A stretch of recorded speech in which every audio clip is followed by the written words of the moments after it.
Chef! Chef! I'm sorry that I got you into this mess.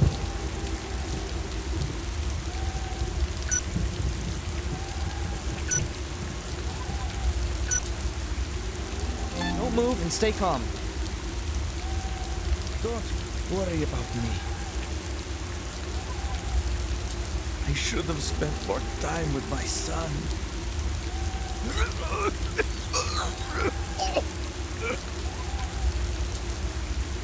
I love Raw Danger.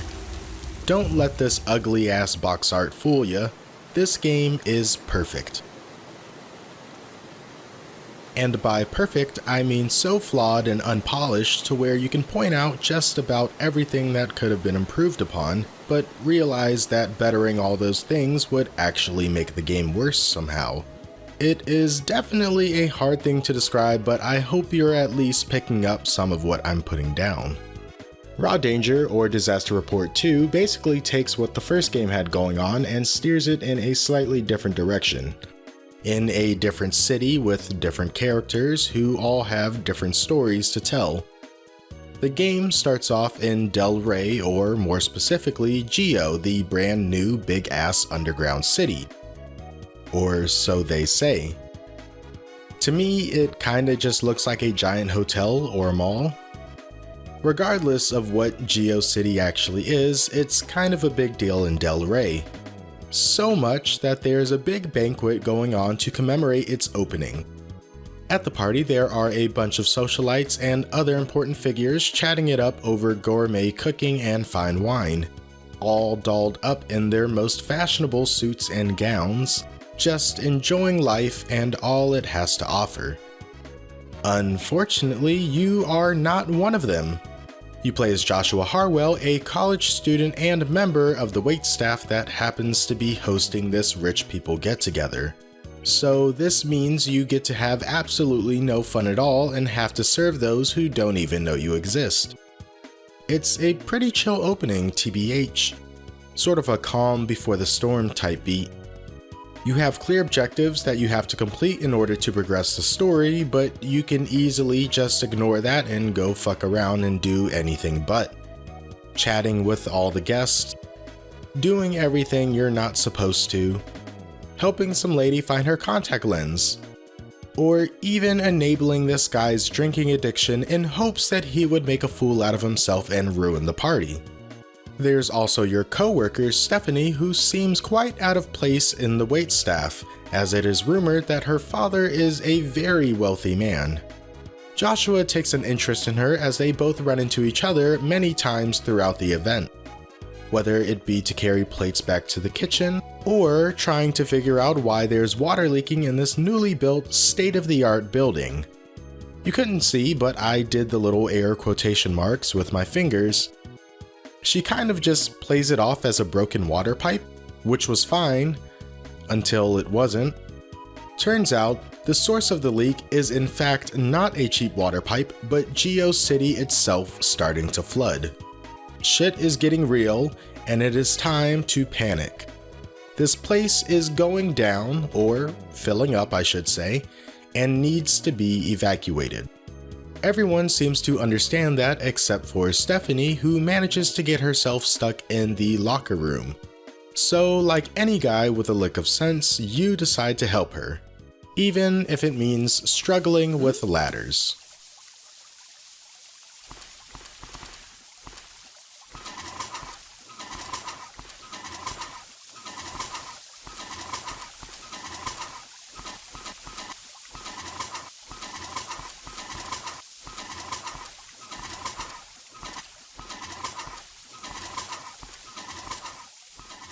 The two team up and try to escape the city, Crush 40 style, with set pieces out the wazoo and a few heart-to-hearts in between. It has a pretty similar setup to Disaster Report 1. You might think, hey, this is just a rehash of the first game. And no, silly. The Chronicles of Joshua Harwell and Friend is only one of many scenarios that make up the game's story, each with their own pro-tags, plot lines, and vibes.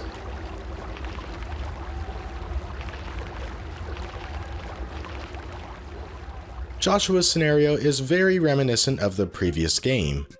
A very nice way to ease returning players back into the world of Raw Danger by giving them something they are sure to love. Just two peeps trying to survive with a budding romance between them. Stephanie's got some demons that may or may not steer the direction the plot is going, but for the most part it's pretty straightforward. Next is Amber, a fugitive wanted for the murder of her brother. Getting out of the city alive is definitely on the to-do list, but clearing her name seems to be a slightly higher priority, especially when there's a vigilante detective on her trail who is just as determined as he is homicidal. Isaac is just some random taxi driver who picks up the wrong passenger and ends up getting dragged along to help a reporter named Sophia get the greatest story of her career. It's certainly an odd choice for a protagonist. He seems more like a side character while Sophia is doing all the things. Quite an interesting perspective if you ask me. Then there's Paige, a student at Delray High School who has way too many flashbacks and is constantly being chased by a predatory teacher. And, oh hey, look, it's Kelly from the first game. Paige definitely has some demons too. Her part is pretty short, but it's just about her coping with being bullied. Getting closure, or not, it's up to you. Finally, there's Ivan, an amnesiac trying to piece together his past alongside... I don't remember who this woman is, but she's there. Left absolutely no impression on me whatsoever. I totally forgot she existed until I pulled up the game footage to write this script. But life goes on. There are also two epilogues that top the game off for your first and second playthrough respectively. Both are pretty much the same thing, with the second one being a little more fan-servicey. What seems like several standalone scenarios showing the perspectives of a few survivors seeking salvation from a drowning city soon turns out to be a singular cohesive tale where every character has their own connection to whatever the hell is going on, whether they know it or not. By making your way through the game, playing through the same disaster over and over again, you piece everything together and generally understand what is going on in the grand scheme of things. I think it's pretty cool. It paints the characters as your average Joes and Jolenes rather than the heroic do-it-all Keith of the first game, single-handedly uncovering all the secrets Cyber Island keeps. It's a nice change of pace. And with such a change, the game also steps away from the super grand and frame rate wrecking set pieces that are straight out of an 80s action movie, to more low-key ones that are a little more down to earth but still pretty exciting. Rather than the earth-splitting and tsunamis found in the first game, the city of Delray goes up against flooding, and lots of it. And with it slowly becoming the sequel to the lost city of Atlantis, the player has to go with a different strategy to stay safe.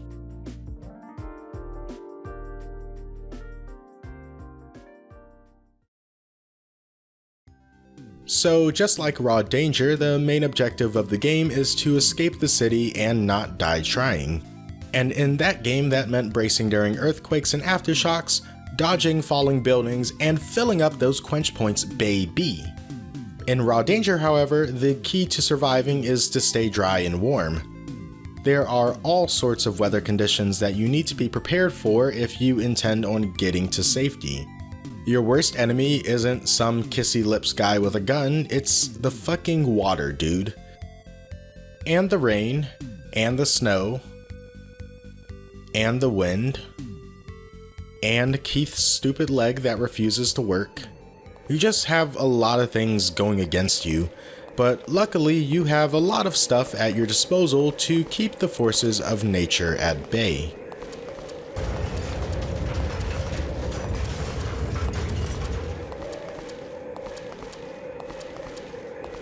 Clothing being the big one, there are lots of clothes and accessories in this game that you can find and try on.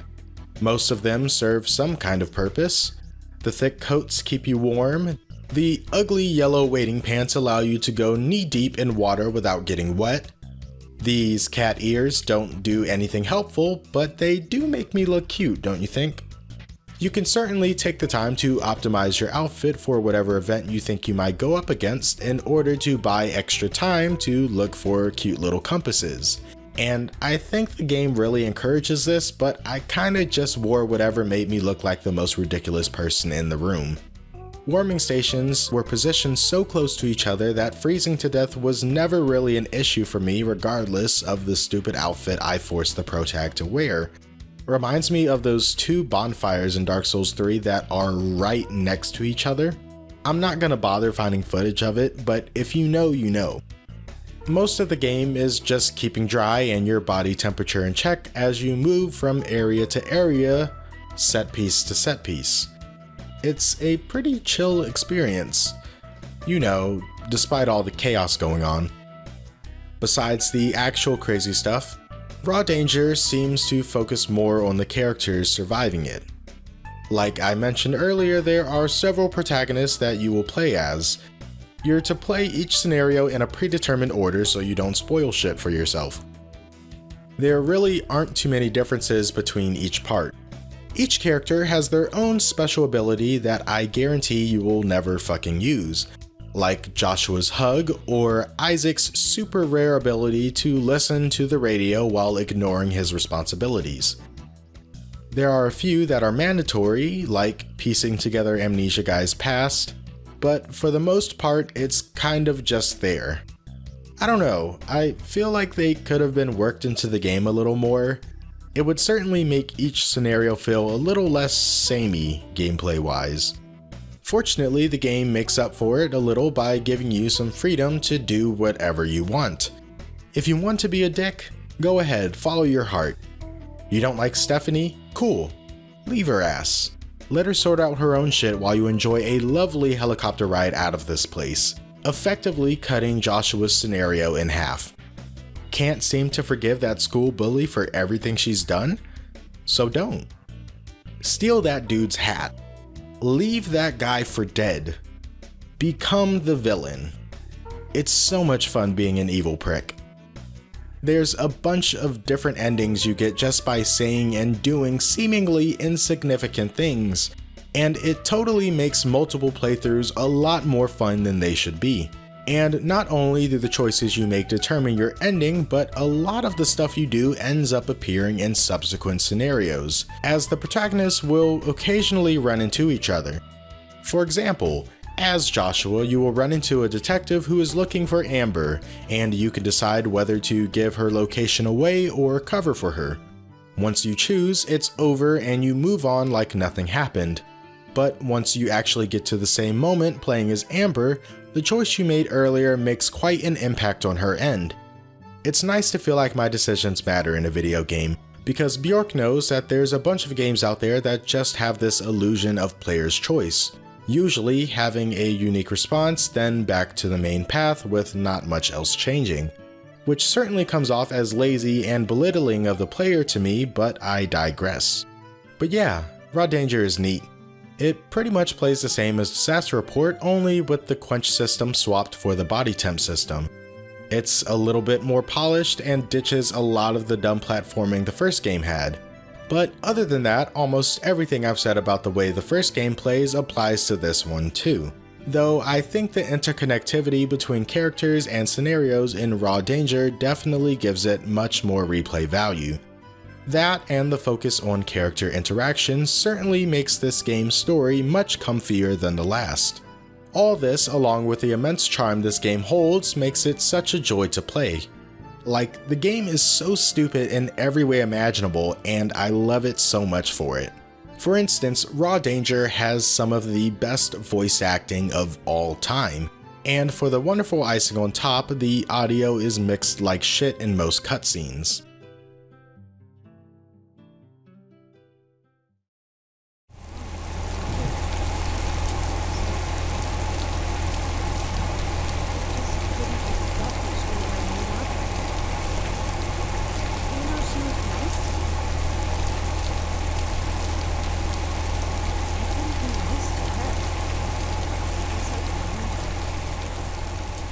Or perfectly. They have perfectly captured what it would sound like if I was sitting outside the bus, in the rain, trying to listen to their conversation. Genius. Every cutscene has something awkward or off about it, whether it be strange word choices or unnecessary pauses between lines. None of the voice actors give much range in their performance, so every character has this default tone that they stick with no matter what's going on. For most characters, this ends up turning everything they say into comedic gold, but for some others, it's just the worst. Speaking of tone, the story seems like it's trying to take itself as serious as possible, but everything else about the game is just the opposite. Honestly, a series staple at this point. Raw Danger has so much more clashing clothing options and dumb hats to make sure you always look as stupid as you please. It's always fun to meet characters you've already played as in a later scenario only to be reminded of all your horrible fashion choices. I mean, why in the world would anyone take this dude seriously? There are so many normal looking people you could have asked, yet you were dead set on the doof with cat ears and mittens on. The many dialogue choices to choose from are very welcomed as well. There are usually a few that pretty much say the same thing, just with different nuances, which all garner slightly different responses from whoever you say it to.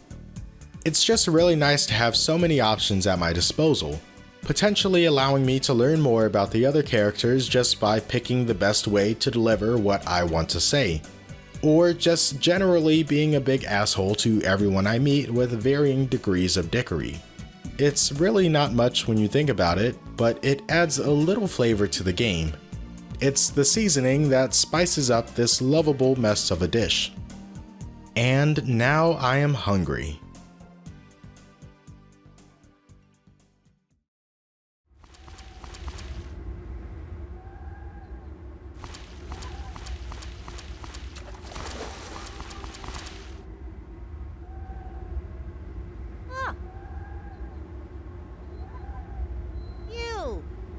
You're a lot like me. Oh, what are you talking about? We have the same hairdo.